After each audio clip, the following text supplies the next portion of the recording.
Welcome to JBN education. दोस्तों, आप सभी का स्वागत है आज की 1 अक्टूबर 2025 की राजस्थान करंट अफेयर्स की इस क्लास में।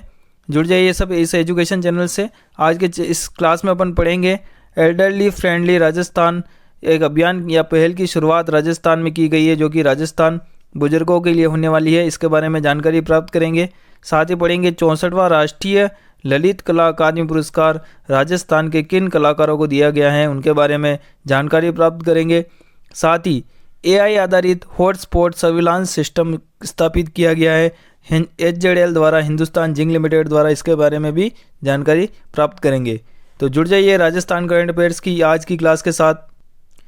सभी को गुड मॉर्निंग। जुड़ जाइए। नवरात्रि की सभी को ढेरों हार्दिक शुभकामनाएं है। आज की नवमी, माता नवमी, दुर्गा अष्टमी आपने मनाई होगी। आज नवमी है। सभी को बहुत बहुत शुभकामनाएं। शुरुआत करते हैं राजस्थान करंट अफेयर्स की आज की क्लास का। जो कल अपन ने पढ़ा था उसका एक बार सुपरफास्ट रिवीजन देख लेते हैं। कल का क्वेश्चन आपके सामने है, राजस्थान शिक्षा विभाग ने किस आयु वर्ग के बच्चों को HPV वैक्सीन निःशुल्क देने की योजना बनाई है? तो इसका जो सही जवाब होगा वो हो जाएगा 9 से 14 वर्ष के आयु के बच्चों को। दूसरा है, केक की रिपोर्ट के अनुसार राजस्थान ने वित्तीय वर्ष 2023-24 में राजस्व से कितने प्रतिशत अधिक खर्च किया है? तो इसका सही जवाब हो जाएगा 16% अधिक खर्च किया है। GSI के अनुसार राजस्थान में कितनी अनुमानित टन लिथियम भंडार है जिससे राज्य एक प्रमुख लिथियम हब बन सकता है? तो इसका सही जवाब हो जाएगा 14 मिलियन टन भंडार है। चलिए, चौथा क्वेश्चन है आपके सामने। हाल ही में राजस्थान उच्च न्यायालय में कार्यवाहक मुख्य न्यायाधीश एक्टिंग चीफ जस्टिस के रूप में किस न्यायाधीश ने पदभार संभाला है? तो सही जवाब हो जाएगा न्यायमूर्ति संजीव प्रकाश शर्मा जी ने। चलिए, अगला क्वेश्चन आपके सामने है। पांचवा क्वेश्चन है, राजस्थान फिल्म फेस्टिवल RFF 2025 में किस राजस्थानी फिल्म को सर्वश्रेष्ठ फिल्म का सम्मान प्राप्त हुआ है? तो सही जवाब हो जाएगा हुकुम फिल्म को राजस्थान फिल्म फेस्टिवल में राजस्थानी फिल्म का सर्वश्रेष्ठ फिल्म का अवार्ड मिला है। छठा क्वेश्चन है, राजस्थान में हाल ही में किस स्थान पर दुर्लभ प्रवासी पक्षी व्हाइट स्टॉक का झुंड पहली बार दर्ज किया गया है, दिखाई दिया गया है? तो इसका सही जवाब हो जाएगा धौलिया गाँव, जो कि जैसलमेर में स्थित है, वहाँ दिखाई दिया है। सातवां और अंतिम क्वेश्चन कल का था, राष्ट्रीय आयुर्वेद दिवस के अवसर पर धन्वंतरी पुरस्कार 2025 किसे प्रदान किया गया है? तो इसका सही जो जवाब था वो था प्रोफेसर वेद बनवारी लाल गौड़ को यह अवार्ड दिया गया है। तो सभी का स्वागत है आज की क्लास में। ये थे कल का सुपरफास्ट रिवीजन। आज की क्लास से जुड़ने से पहले आप सभी से एक छोटी सी रिक्वेस्ट है, जो कोई भी इस वीडियो या चैनल पर नए साथी जुड़े हैं तुरंत JBN एजुकेशन यूट्यूब चैनल को सब्सक्राइब कर लीजिए। साथ ही पास में बेल आइकन को प्रेस करें ताकि मोस्ट इंपॉर्टेंट वीडियो अपडेट और नोट्स आपको सबसे पहले मिल सके। चलिए शुरू करते हैं आज के पहले क्वेश्चन से। आज का पहला क्वेश्चन आपके सामने आ चुका है। क्वेश्चन है, राजस्थान सरकार द्वारा एल्डरली फ्रेंडली राजस्थान पहल का मुख्य उद्देश्य क्या है? तो इसका जो सही जवाब हो जाएगा वह हो जाएगा C ऑप्शन, वरिष्ठ नागरिकों को स्वास्थ्य और सामाजिक सुरक्षा प्रदान करना ही राजस्थान सरकार द्वारा एल्डरली फ्रेंडली राजस्थान पहल का मुख्य उद्देश्य हो जाता है। चलिए, इससे संबंधित कुछ मुख्य बिंदु आपके सामने है।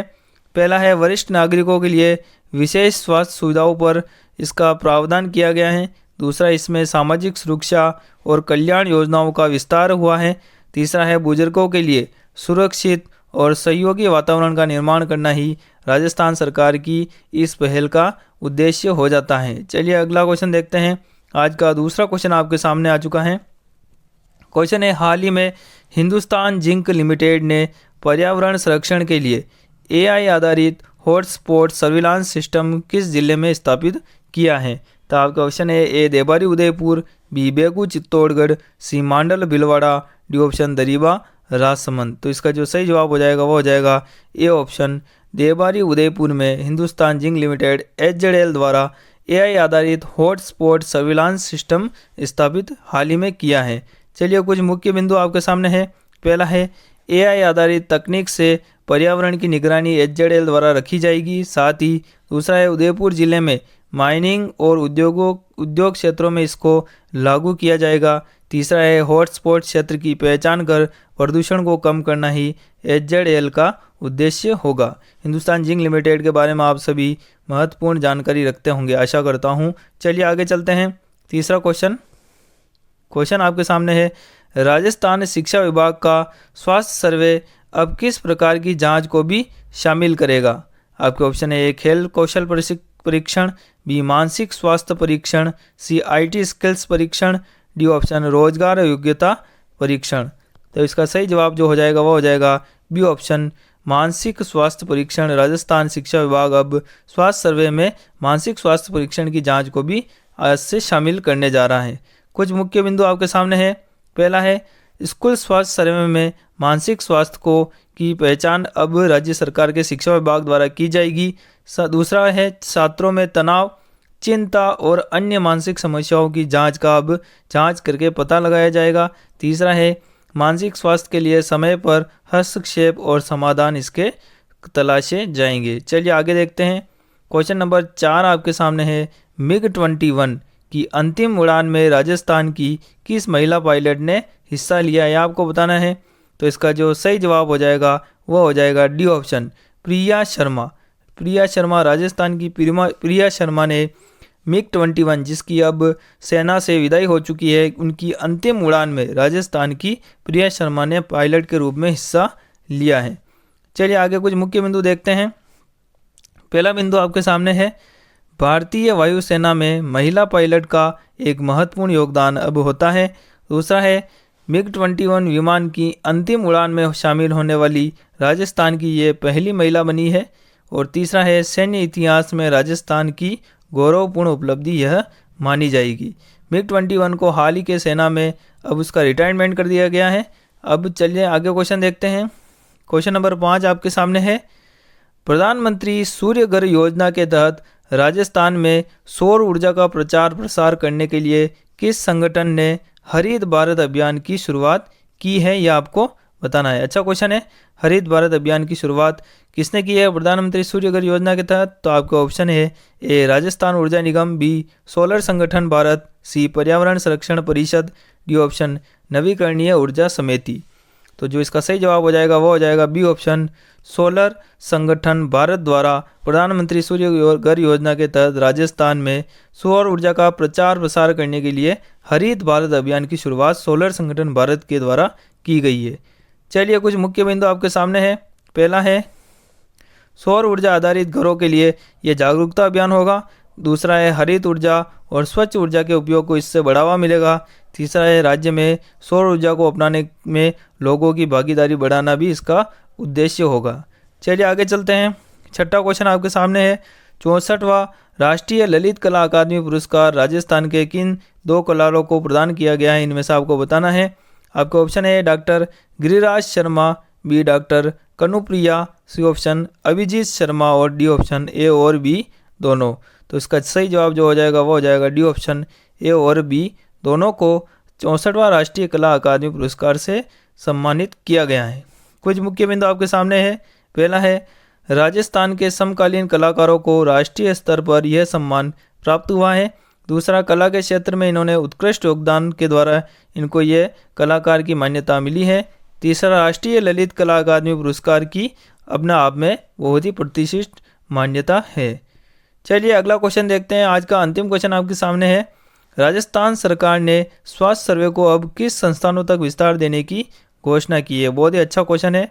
आपके ऑप्शन है ए कॉलेजों तक, बी निजी स्कूलों तक, सी सरकारी दफ्तरों तक और डी ऑप्शन पंचायत भवन तक। तो जो इसका सही जवाब हो जाएगा वह हो जाएगा बी ऑप्शन निजी स्कूलों तक। अब राजस्थान सरकार ने स्वास्थ्य सर्वे को विस्तार देने की घोषणा की है। पहले सरकारी स्कूलों तक इसका विस्तार था, अब इसको हाल ही में निजी स्कूलों तक भी विस्तार देने की राजस्थान गवर्नमेंट ने पहल कर दी है। चलिए अगला कुछ मुख्य बिंदु इसके देख लेते हैं। पहला आपके सामने है स्वास्थ्य सर्वे को सरकारी स्कूलों के अलावा निजी स्कूलों में भी अब बढ़ावा मिलेगा। दूसरा है समग्र स्वास्थ्य निगरानी और डेटा संग्रह को इससे विस्तारित किया जाएगा। तीसरा है छात्रों की बेहतर स्वास्थ्य देखभाल और योजनाओं की तैयारियों का समीक्षा की जाएगी। तो ये थे राजस्थान करंट अफेयर्स के मोस्ट इम्पॉर्टेंट करंट अफेयर्स के क्वेश्चन। चलिए अब आगे चलते हैं। जो मैंने आपको कल जो क्वेश्चन दिया था वो उसका भी मैं आंसर बताऊंगा। इससे पहले आज के जो मुख्य बिंदु अपन ने पढ़े हैं उसमें आपको एक इम्पोर्टेंट क्वेश्चन आपसे पूछूंगा, उसका जवाब आपको कल बताना है। क्वेश्चन आपके सामने है। इससे पहले मैंने कल जो पूछा था उसका जवाब बता देता हूँ। क्वेश्चन है सर्वाइकल कैंसर से बचाव के लिए किस वैक्सीन को किशोरियों को 9 से 14 वर्ष की आयु में निःशुल्क दिया जा रहा है? तो इसका जो सही जवाब हो जाएगा वो हो जाएगा बी ऑप्शन, HPV वैक्सीन, जो कि सर्वाइकल कैंसर के बचाव के लिए महत्वपूर्ण होती है। और जो कल के कमेंट बॉक्स में जिन्होंने आंसर दिए हैं उनके नाम यहाँ पर मैं आपको ले रहा हूँ। कुसुम वरम और सोनू व्यास ने कल दोनों ने आंसर दिए हैं। आपको बहुत बहुत बधाई, आपके दोनों के बहुत ही सवाल सही हो रहे हैं। आपकी तैयारी बहुत ही अच्छी है, ऐसे ही तैयारी करते रहें। और अन्य व्यूअर्स और लोगों से भी मैं निवेदन करूंगा कि आप भी अपना सभी कमेंट बॉक्स में अवश्य आंसर दें ताकि आपकी तैयारी मजबूत होवे। चलिए आगे चलते हैं। जो आज के मैंने मुख्य बिंदु पढ़ाए उनमें से आपको क्वेश्चन पूछ रहा हूँ। क्वेश्चन है, राजस्थान शिक्षा विभाग का स्वास्थ्य सर्वे पहले किन संस्थानों में चल रहा था? आपके ऑप्शन है ए निजी स्कूलों में, बी सरकारी स्कूलों में, सी कॉलेजों में और डी ऑप्शन पंचायत भवनों में। अगर आपने क्लास को सही से ध्यान से सुना होगा तो इस सवाल का जवाब आप अवश्य दे पाएंगे। इस सवाल का सही जवाब आपको वीडियो के ख़त्म होने पर कमेंट बॉक्स में बताना है। जो व्यूअर्स या जो कोई भी लोग इसका सही जवाब देते हैं, JBN एजुकेशन टीम के द्वारा अगर आप रेंडमली सेलेक्ट होते हो तो आपको सरप्राइज गिफ्ट जीतने का मौका मिलेगा। चलिए आगे चलते हैं। जो कल मैंने आपको वन लाइनर के रूप में पूछे थे उनका आंसर देख लेते हैं। पहला आपके सामने आ चुका है। क्वेश्चन है, राजस्थान का कौन सा बांध 2025 में सोलर एनर्जी आधारित जल संचयन प्रणाली लागू करने वाला बना? तो इसका सही जवाब हो जाएगा झुंझुनू बांध। दूसरा है, हाल ही में राजस्थान के किस जिले में राजस्थान एग्रीकल्चर इनोवेशन सेंटर की स्थापना हुई है? तो सही जवाब हो जाएगा बीकानेर जिले में। तीसरा है, राजस्थान का कौन सा मंदिर परिसर 2025 में राज्य सांस्कृतिक धरोहर घोषित हुआ है? तो सही जवाब हो जाएगा नागौर का सोमेश्वर मंदिर। चलिए चौथा क्वेश्चन आपके सामने आ गया है। 2025 में राजस्थान का कौन सा जिला राष्ट्रीय वन्य पक्षी अभ्यारण्य नेटवर्क में शामिल हुआ? तो सही जवाब हो जाएगा पाली जवाई बांध वेटलैंड्स को शामिल किया है। और पांचवा है, राजस्थान में हाल ही में किस जिले में डेजर्ट क्लाइमेट रिसर्च सेंटर की स्थापना की गई है? तो सही जवाब हो जाएगा जैसलमेर में। चलिए आगे चलते हैं। अब कल आपको जो वीडियो के ख़त्म होने पर कमेंट बॉक्स में जिन सवालों के जवाब देने हैं वह सवाल आपके सामने आ चुके हैं वन लाइनर के रूप में। पहला है, राजस्थान का सबसे बड़ा राष्ट्रीय उद्यान कौन सा है, ये आपको बताना है। दूसरा बताना है, जयपुर को किस नाम से जाना जाता है। तीसरा बताना है, राजस्थान की सबसे लंबी नदी कौन सी है। और चौथा बताना है, राजस्थान का दूसरा सबसे बड़ा किला कौन सा है और यह विश्व धरोहर स्थल में भी शामिल है। पांचवा बताना है, राजस्थान में सबसे अधिक जिप्सम का उत्पादन किस जिले में होता है। बहुत ही मोस्ट इंपॉर्टेंट क्वेश्चन है। आप सभी को इन सवालों के जवाब वीडियो के ख़त्म होने पर कमेंट्स में देने हैं। सही जवाब आपको कल के उत्तर में बताए जाएंगे। चलिए आगे चलते हैं। तो ये थी आज की राजस्थान करंट अफेयर्स की मोस्ट इंपॉर्टेंट क्लास। अगर आपको ये क्लास अच्छी लगी हो तो सभी व्यूअर्स को आपको इस वीडियो को लाइक करना है। आप अपने सभी फ्रेंड्स के साथ इस वीडियो को ज़्यादा से ज़्यादा आपको शेयर करना है। अपने सभी व्हाट्सअप ग्रुप, इंस्टाग्राम आदि में, टेलीग्राम में, सभी से इस लिंक को ज़्यादा से ज़्यादा इस वीडियो के लिंक को शेयर करें। सभी इस वीडियो को लाइक करें। और जो कोई भी साथी नए चैनल से जुड़े हैं, JBN एजुकेशन यूट्यूब चैनल को सब्सक्राइब कर लीजिए। साथ ही बेल आइकन को प्रेस करें ताकि मोस्ट इंपोर्टेंट वीडियो अपडेट आपसे मिस ना हो। मिलते हैं राजस्थान करंट अफेयर्स की अगली क्लास के साथ। तब तक जुड़े रहिए आप राजस्थान के इस JBN एजुकेशन यूट्यूब चैनल से। जय हिंद, जय भारत, जय राजस्थान।